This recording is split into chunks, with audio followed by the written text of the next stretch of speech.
اس وقت لکھا جب یہودی اور غیر یہودی کی تفریق ختم ہو چکی تھی اور ایک بدعت سامنے آ چکی تھی جو یہ کہتی تھی کہ خداوند یسوع مسیح نہ ہی مکمل طور پر انسان تھے اور نہ ہی مکمل طور پر خدا تھے، اور یوحنا نے اپنا انجیلی بیان اس بدعت کو مد نظر رکھتے ہوئے لکھا۔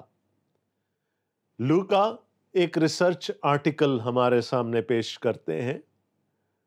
لوکا غیر یہودیوں کے لیے لکھ رہے ہیں، لوکا تھیفلس کے لیے لکھ رہے ہیں، اور یوں لوکا ہم سب کے لیے بھی لکھ رہے ہیں جو کہ غیر یہودی ہیں۔ اگر ہم تھوڑی سی ریسرچ کر لیں اور مفسرین کے بیانات کو، مورخین کے بیانات کو جوڑنے کی کوشش کریں تو ہمیں یہ معلوم ہوتا ہے کہ لوکا انطاکیہ کے رہنے والے تھے، اور جب ہم انطاکیہ کی بات کرتے ہیں تو کلام مقدس میں صرف ایک انطاکیہ کا ذکر ہمیں نہیں ملتا۔ ایک انطاکیہ وہ ہے جو شام میں تھا، یعنی کلکیہ کے علاقے میں تھا۔ دوسرا انطاکیہ وہ ہے جو پسدیہ یعنی گلتیہ کے علاقے میں تھا، اور کلام مقدس میں ہمیں ان دو انطاکیہ کا ذکر ملتا ہے، یعنی ایک شام میں پایا جانے والا انطاکیہ اور دوسرا پسدیہ کے علاقے میں، گلتیہ کے علاقے میں پایا جانے والا انطاکیہ۔ انطاکیہ کا شہر مسیحی تاریخ کے لحاظ سے بہت ہی اہم ہے۔ یہ وہ شہر ہے جہاں پہلی کلیسیا وجود میں آئی جس میں یہودی اور غیر یہودی دونوں شامل تھے۔ اس کلیسیا کا اختیار برنباس کو دیا گیا، اور جب برنباس نے یہ جانا کہ ایک ایسی شخصیت ہے جو غیر قوموں میں خدمت کرنا چاہتی ہے، جو غیر قوموں میں اپنے مشن کو جاری رکھنا چاہتی ہے، تو پھر وہ گیا اور وہ پولس کو اپنے ساتھ لے کر آیا، اور ان دونوں نے مل کر اس کلیسیا کو شروع کے دنوں میں تعلیم دی۔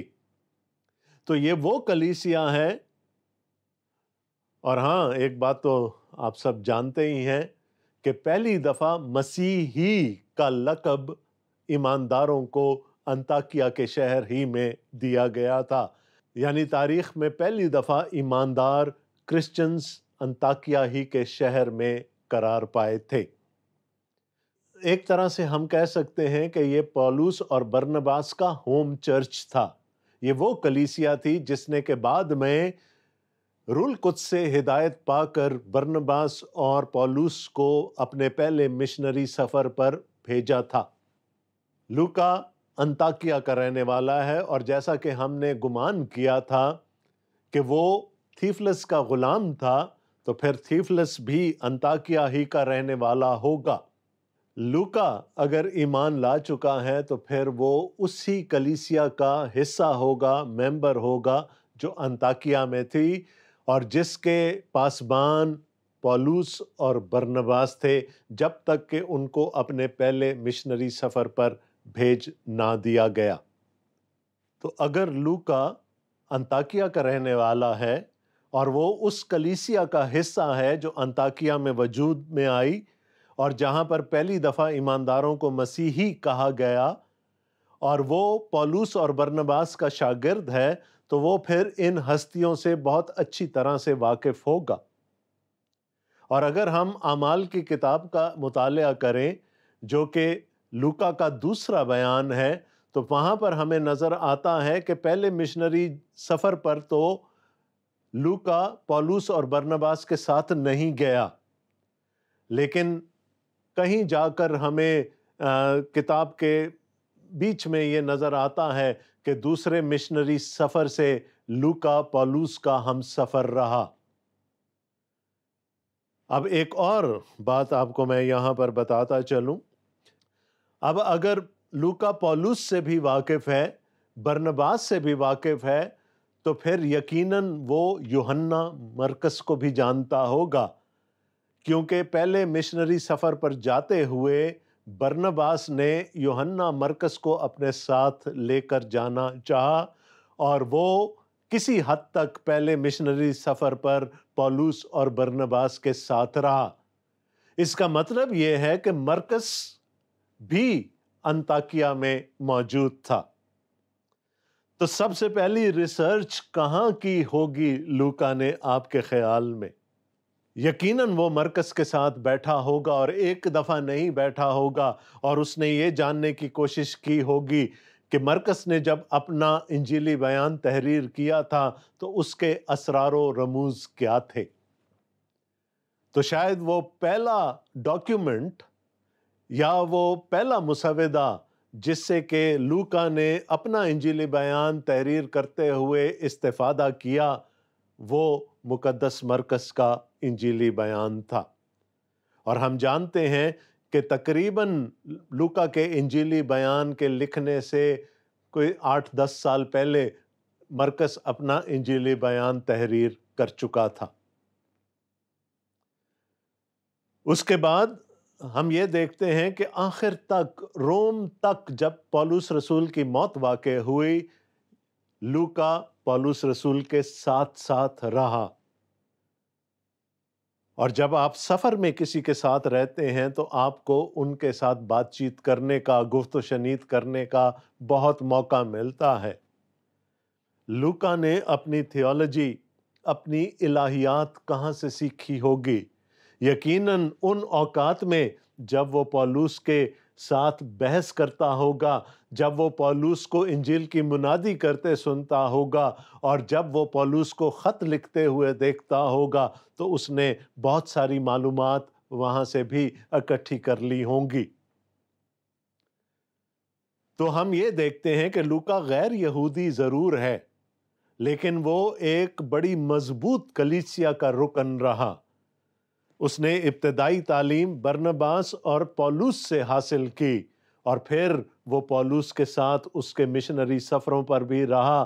اور ہم دیکھتے ہیں کہ جب باقی سب چھوڑ گئے پولس رسول کو، جیسا کہ ہم تیموتھیوس کے دوسرے خط کے آخر میں پڑھتے ہیں، تو پولس کہتا ہے کہ ایک بندہ میرے پاس بچا ہے، دیماس تو چلا گیا، ایک لوکا ہے جو میرے ساتھ ہے۔ میں شاید یہ گمان کرنے میں بھی حق بجانب ہوں گا کہ جب پولس رسول یروشلم آئے، یہودیہ کے علاقہ میں آئے، تو لوکا ان کے ساتھ آیا ہوگا، اور یہ وہ موقع تھا کہ جب اس کو دوسرے عینی شاہدوں کے ساتھ، یعنی رسولوں کے ساتھ بیٹھ کر بات چیت کرنے کا موقع ملا، اور اس نے خداوند یسوع مسیح کے بارے میں جو چیزیں بھی دریافت کرنی تھی ان سے وہ سب دریافت کیں۔ کچھ ایسی چیزیں ہیں جو ہمیں مقدس لوکا کے انجیلی بیان میں ملتی ہیں، جو کہ باقی دو اناجیل متوافقہ میں ہمیں نہیں ملتی۔ یعنی جو شروع کے 3 ابواب ہیں مقدس لوکا کے انجیلی بیان کے، وہ ہمیں کہیں اور نہیں ملتے، جہاں پر یوحنا استباغی کی پیدائش کے بارے میں، اور خداوند یسوع مسیح کی پیدائش کے بارے میں، اور پھر ایک واقعے میں خداوند یسوع مسیح کے لڑک پن کے بارے میں تفصیلات ملتی ہیں۔ چلے میں آپ سے سوال کر لیتا ہوں، یہ ساری باتیں لوکا کو کس نے بتائی ہوں گی؟ کیونکہ یہ تو کسی اور انجیلی بیان میں لکھی نہیں گئیں۔ یقیناً اس نے مریم کو بھی انٹرویو کیا ہوگا، ہمارے خداوند یسوع مسیح کی والدہ مریم۔ میرا یہ ایمان ہے کہ وہ ان دوسری عورتوں سے بھی ملا ہوگا، یعنی مریم مگدلینی سے، اور کلوپاس کی بیوی مریم سے، اور یوحنا سے، جن کا ذکر ہمیں اناجیلی بیانات میں ملتا ہے۔ اس نے ایک ایک چیز ان عینی شاہدوں سے دریافت کی ہوگی کہ یہ سب کچھ کیسے ہوا۔ تو جب وہ کہتا ہے کہ اس نے ان سب باتوں کو تحقیق کر کے معلوم کیا ہے، اور ان سب کو ٹھیک ٹھیک ترتیب وار بیان کرنے کی کوشش کی ہے، تو اس کی پہلی سورس، اس کا پہلا ماخذ یا اس کا پہلا منبع یقیناً مرکز اور اس کا انجیلی بیان رہے ہوں گے۔ لیکن جب وہ یروشلم آیا، جب وہ یہودیہ کے علاقے میں آیا، تو یقیناً وہ دوسرے رسولوں سے بھی ملا، وہ خداوند یسوع مسیح کے عزیزوں سے بھی ملا، خداوند یسوع مسیح کی والدہ سے بھی اس کی ملاقات ہوئی ہوگی، اور اس نے ان سب باتوں کو اکٹھا کر کے پھر اس کو اپنے مقصد کے طور پر ان کو ترتیب دیا ہوگا۔ اور یاد رکھیے گا یہ سب باتیں وہ تھیفلس سے منسوب کر رہا ہے۔ تو لوکا یقیناً ایک طبیب ہے، ایک ڈاکٹر ہے، اور یہ شاید مجھ میں اور اس میں ایک قدر مشترک ہے۔ لوکا ایک مورخ ہے، لوکا ایک محقق ہے، اور لوکا ایک تالیف کرنے والا ہے۔ اس نے خود اپنے انجیلی بیان کو ایڈٹ کیا، اس کی تالیف کی۔ میں نے آپ کو پہلے کہا کہ اس کی انجیلی بیان کا پہلا حصہ جو پہلے 3-4 ابواب ہیں وہ ہمیں کہیں اور نہیں ملتے، اور یہ سب اس نے عینی شاہدوں کو انٹرویو کر کے معلوم کیا۔ اس کے علاوہ کچھ تماثیل ہیں خداوند یسوع مسیح کی جو ہمیں کسی دوسرے انجیلی بیان میں نہیں ملتی۔ چند بہت ہی مشہور تماثیل ہیں خداوند یسوع مسیح کی، جن میں نیک سامری کی تمثیل ہے، مصرف بیٹے کی تمثیل ہے جو ہمیں کہیں اور نہیں ملتی۔ اس کے علاوہ وہ خداوند یسوع مسیح کے کم از کم 6 ایسے معجزات کا ذکر کرتا ہے جو ہمیں کسی اور انجیلی بیان میں نہیں ملتے۔ ان سب باتوں کا منبع، ان سب باتوں کا ماخذ وہ تحقیق تھی جو اس نے کی، وہ انٹرویوز تھے جو اس نے کیے، اور پھر اس نے بڑی عرق ریزی کر کے ایک اچھے لکھنے والے کے طور پر، ایک اچھے محقق کے طور پر، مورخ کے طور پر ان سب باتوں کو ترتیب وار بیان کیا۔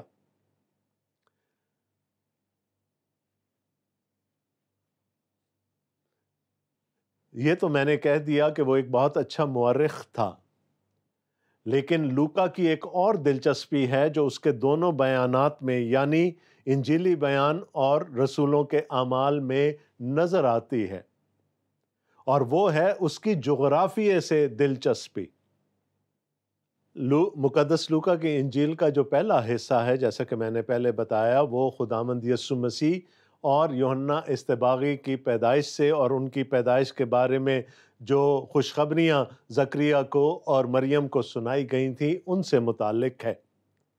اس کے بعد 5ویں باب سے ہم دیکھتے ہیں کہ وہ گلیل کے علاقے میں خداوند یسوع مسیح کی خدمت کا بیان کرتا ہے، اور یہ سلسلہ چلتا ہے 9ویں باب کی 50ویں آیت تک، اور 9ویں باب کی 51ویں آیت میں لوکا ہمیں بتاتا ہے کہ خداوند یسوع مسیح نے اپنا رخ یروشلم کی طرف کر لیا، اور اس کے بعد تقریباً 10 ابواب میں وہ ہمیں اس سفر کے بارے میں بتاتا ہے جو خداوند یسوع مسیح نے یروشلم کی طرف کیا، اور ان کی یہودیہ اور پیریا کے علاقے میں خدمت کے بارے میں بتاتا ہے۔ یہ ذکر ہمیں کسی اور انجیلی بیان میں نہیں ملتا، لیکن یہ بات بہت امپورٹنٹ ہے۔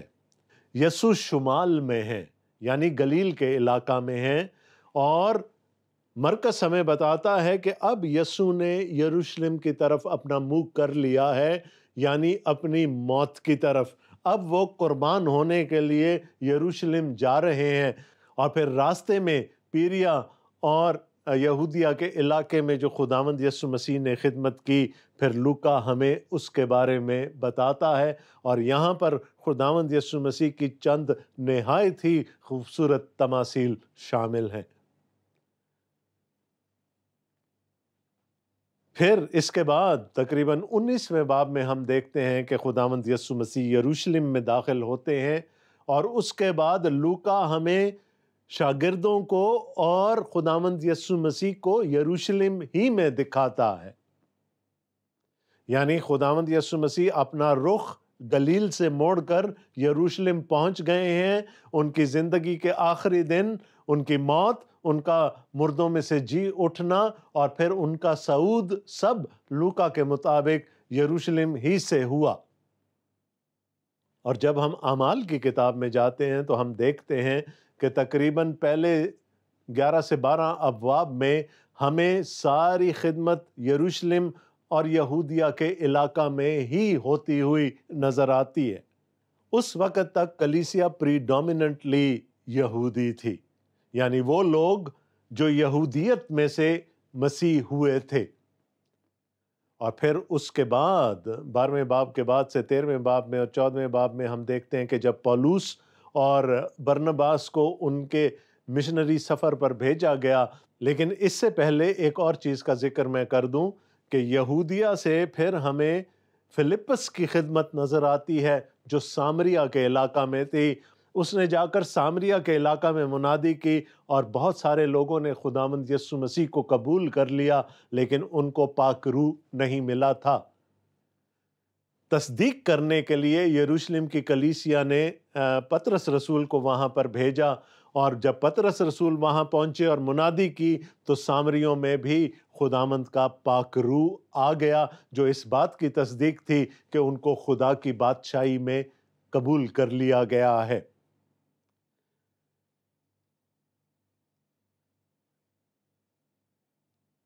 اس کے بعد پھر ہم نے دیکھا کہ پولس اور برنباس اپنے مشنری سفر پر نکل جاتے ہیں، اور یوں انجیل جو ہے وہ یہودیہ اور سامریہ کے علاقے سے نکل کر غیر قوموں تک پہنچنی شروع ہو جاتی ہے۔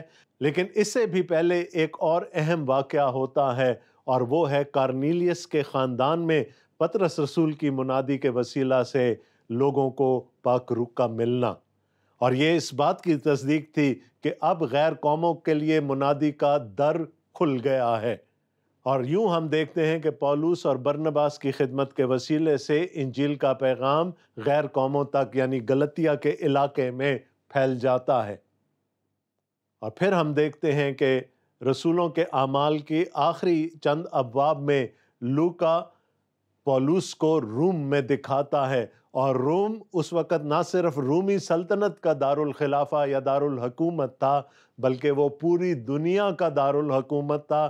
اور یہ کہا جاتا تھا کہ اگر آپ ایک دفعہ روم پہنچ گئے تو آپ کی پہنچ پوری دنیا تک ہو گئی۔ کچھ پلے پڑا آپ کے؟ کیا کہا تھا خداوند یسوع مسیح نے صعود سے پہلے اپنے شاگردوں سے؟ کہ تم یروشلم ہی میں ٹکے رہنا جب تک تمہیں خدا کی طرف سے قوت یعنی پاک روح نہیں مل جاتا۔ اور اس کے بعد کیا ہوگا؟ تم یروشلم میں، یہودیہ میں، سامریہ میں اور دنیا کے انتہا تک میرے گواہ ٹھہرو گے۔ دیکھیے لوکا ہمیں کس طرح سے لے کر چلتا ہے اعمال کی کتاب میں۔ پہلے یروشلم، پھر یہودیہ، پھر فلپس کے وسیلہ سے سامریہ، اور پھر پولس رسول کے وسیلہ سے غیر قومیں، اور پھر وہ پولس کو روم میں دکھاتا ہے، جس کا مطلب تھا کہ انجیل اب دنیا کی انتہا تک پہنچ گئی۔ اب ذرا اس معمے کے سارے حصوں کو آپس میں ملانے کی کوشش کریں۔ لوکا کے انجیلی بیان میں ہمیں خداوند یسوع مسیح یروشلم کی طرف جاتے ہوئے نظر آتے ہیں، اور پھر وہاں سے شاگرد یروشلم سے یہودیہ میں اور پھر سامریہ میں اور پھر دنیا کی انتہا تک جاتے ہوئے انجیل کے پیغام کو لے جاتے ہوئے نظر آتے ہیں۔ خداوند یسوع مسیح کا یروشلم آنا اور پھر یروشلم سے سب چیزوں کا پھیل جانا، یہ ہمیں لوکا کی جغرافیے میں دلچسپی کو دکھاتا ہے۔ تو میں نے جیسا کہ پہلے کہا تھا کہ وہ ایک اچھا مورخ ہی نہیں ہے، وہ ایک جغرافیے کو جاننے والی شخصیت بھی ہے، اور اس کی ایک بڑی وجہ ہے۔ وہ ان تمام علاقوں میں گیا، خود گیا جہاں پر یسوع مسیح نے خدمت کی تھی۔ وہ ان لوگوں سے ملا جو کہ اہم تھے خداوند یسوع مسیح کی زندگی میں، اور پھر ہم دیکھتے ہیں کہ پولس کا تو وہ ہم سفر رہا، اس کا ہم خدمت رہا، اور یوں ہمیں نظر آتا ہے کہ لوکا سفر کو یروشلم تک لے جاتا ہے اور پھر یروشلم سے آگے بڑھاتا ہوا نظر آتا ہے۔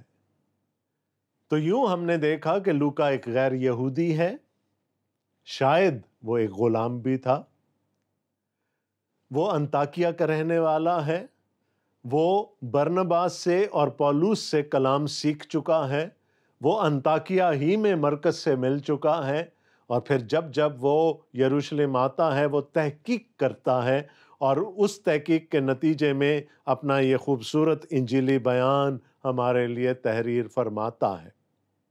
یوں لگتا ہے کہ مرکز کو تو جلدی تھی اپنا انجیلی بیان لکھنے کی، اس نے یسوع مسیح کا ایک پینسل سکیچ بنا دیا ہمارے سامنے۔ متی اسی پینسل سکیچ کو لے کر آگے بڑھاتا ہے اور وہ یسوع مسیح کا ایک خوبصورت کیریکیچر ہمارے سامنے لے آتا ہے، لیکن لگتا ہے کہ لوکا ایک خوبصورت مصور کے طور پر یسوع مسیح کی ایک واٹر پینٹنگ یا آئل پینٹنگ بنا کر ہمارے سامنے لے آتا ہے، اور یوحنا تو ایک فوٹوگرافر کی طرح یسوع مسیح کا ایک سنیپ شاٹ ہمارے سامنے پیش کرتا ہے کہ وہ ایک کامل خدا تھا اور ایک کامل انسان تھا۔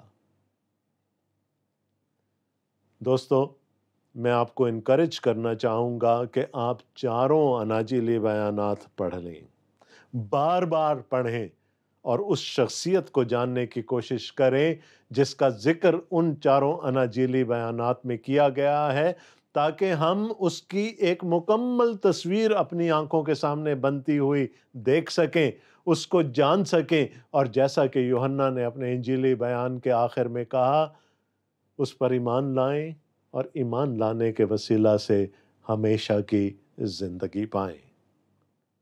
میری خداوند سے یہ دعا ہے کہ وہ ہمیں یہ توفیق عطا فرمائے کہ ہم اس کے بھیجے ہوئے کو، اس کے مبارک بیٹے کو، خداوند یسوع مسیح کو اسی طور سے جان سکیں جیسا وہ ہے، اور اس پر ایمان لا کر ہمیشہ کی زندگی پا سکیں۔ آمین۔ ڈاکٹر آصف جان اپنے لاؤنج سے آپ سے اجازت چاہتا ہے۔ خداوند نے چاہا تو اگلے ہفتے آپ سے پھر ملاقات ہوگی۔ تب تک کے لیے خدا حافظ۔